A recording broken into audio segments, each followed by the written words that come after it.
बार्शी टाकळी तालुक्यातील मौजे सोनगिरी शहापूर या गावात मनरेगा अंतर्गत मिळालेल्या सिंचन विहिरी योजनेअंतर्गत भ्रष्टाचार झाल्याची तक्रार दाखल करण्यात आली होती।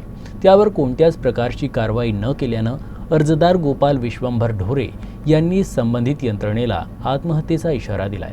माननीय मुख्यमंत्री देवेंद्रजी फडणवीस साहेबांना माझा एक तक्रार अर्ज सादर केला आहे।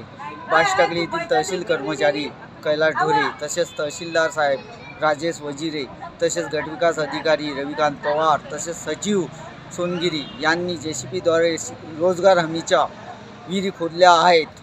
त्या विहिरीच्या संदर्भात मी अनेक तक्रारी केल्या असून त्यांनी अद्यापपर्यंत माझ्या तक्रारीवर कोणतीही कारवाई केली नाही आणि त्या विहिरीमधील मुरुम गावठाण हद्दीत तसेच बाहेरगावी विक्रीसुद्धा केलेला आहे।